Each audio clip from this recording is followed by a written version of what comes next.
Саламатсыздарбы? Мен негизи бул Сенаметке кайрылуумдун максаты негизинен мен көп бала төрөгөнмүн. Ошонун натыйжасынан акыркы күндөрү менде бул заранын кармай албашы, ошондой эле мен өзүмдү ыңгайсыз сезип барган сайын андан сырткары бир аз эми албетте бул уят нерсе, но төшөк маселеси дагы мен өзүм үчүн ыңгайсыз болуп калды. Тилекке каршы аял киши төрөгөн сайын өзүн карабай, жаш өткөн сайын бул нерсе кала кала болуп турат экен.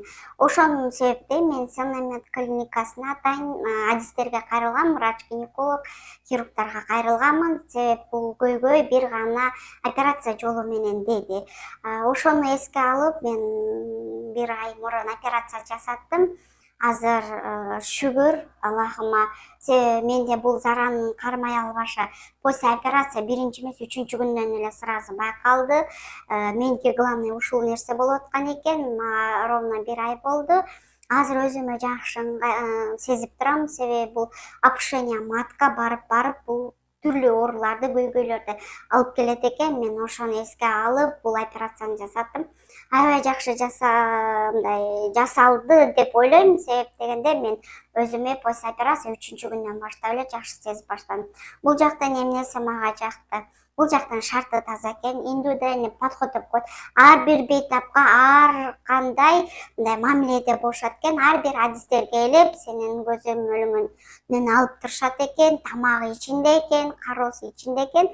Андан сырткары операциядан кийин ар дайым көзөмөлгө алып турушат экен. Кандай болуп калдыңыз? Азыр кандайсыз? Келип туруңуз.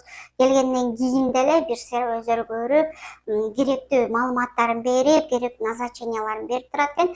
Мен бунун биринчиден тазалыгына аябай жакшы ишеним менен келдим. Себеби бос жерге барсак, жанагындай спид, ВИЧ, гепатит деген ооруларды жугузуп алам деп мен бул операциядан коркуп жүргөм. Бул жерде таза экен, баардыгына индивидуальный подходуна аябай ыраазы болдум. Шүгүр Кудайыма, азыр мен өзүмдү жакшы сезип, уже бир аздан отуруп баштадым.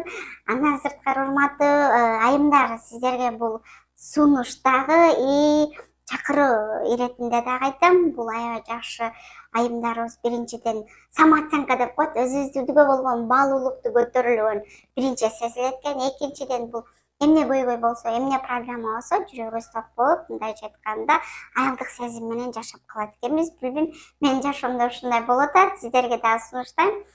Ар бир аялга бактылык сезимдерди, бактылык күндөрдү каалайм. Ассаламу алейкум.